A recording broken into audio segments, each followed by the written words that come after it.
ತೆಲಂಗಾಣದ ನಾಗರ್ ಕರ್ನೂಲ್ ಜಿಲ್ಲೆಯಲ್ಲಿ ಸುರಂಗ ಮಾರ್ಗ ಕುಸಿದಿದ್ದು 8 ಮಂದಿ ಕಾರ್ಮಿಕರು ಸುರಂಗದೊಳಗೆ ಸಿಲುಕಿಕೊಂಡಿದ್ದಾರೆ. ಶ್ರೀಶೈಲಂ ಎಡದಂಡೆ ಕಾಲುವೆಯ ಸುರಂಗ ಮಾರ್ಗ ನಿರ್ಮಾಣದ ಸಂದರ್ಭದಲ್ಲಿ ಸುರಂಗದ ಒಂದು ಭಾಗ ಕುಸಿದಿದ್ದು 12ಕ್ಕೂ ಹೆಚ್ಚು ಕಾರ್ಮಿಕರು ಗಾಯಗೊಂಡಿದ್ದಾರೆ. ಸುದ್ದಿ ತಿಳಿದ ಕೂಡಲೇ ತೆಲಂಗಾಣದ ಜಲಸಂಪನ್ಮೂಲ ಸಚಿವ ಉತ್ತಮ್ ಕುಮಾರ್ ರೆಡ್ಡಿ ಸ್ಥಳಕ್ಕೆ ಧಾವಿಸಿ ಒಳಗೆ ಸಿಲುಕಿರುವ ಕಾರ್ಮಿಕರ ಸಂರಕ್ಷಣೆಗೆ ಸೇನೆಯ ನೆರವು ಕೋರಿದ್ದಾರೆ. ಈಗಾಗಲೇ ಸಿಂಗರೇಣಿ, ಕಲ್ಲಿದ್ದಲು ಗಣಿ ಹಾಗೂ ನೈಸರ್ಗಿಕ ವಿಪತ್ತು ಪರಿಹಾರ ತಂಡಗಳ ತಜ್ಞರನ್ನು ಸ್ಥಳಕ್ಕೆ ರವಾನಿಸಲಾಗಿದ್ದು, ಕಾರ್ಮಿಕರನ್ನು ರಕ್ಷಣೆ ಮಾಡುವ ಕಾರ್ಯ ಚುರುಕಾಗಿ ನಡೆಯುತ್ತಿದೆ. ಘಟನೆ ಸಂಭವಿಸಿ 24 ಗಂಟೆಗಳಾಗಿದ್ದು, ಒಳಗೆ ಸಿಲುಕಿರುವ ಕಾರ್ಮಿಕರು ಪ್ರಾಣಾಪಾಯದಿಂದ ಪಾರಾಗಿದ್ದಾರೆ ಎನ್ನಲಾಗಿದೆ.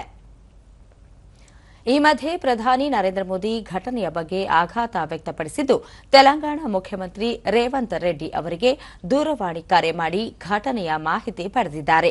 ಕಾರ್ಮಿಕರ ರಕ್ಷಣೆಗೆ ರಾಜ್ಯ ಸರ್ಕಾರಕ್ಕೆ ಕೇಂದ್ರದಿಂದ ಎಲ್ಲ ಅಗತ್ಯ ನೆರವು ನೀಡುವುದಾಗಿ ಪ್ರಧಾನಿ ಭರವಸೆ ನೀಡಿದ್ದಾರೆ.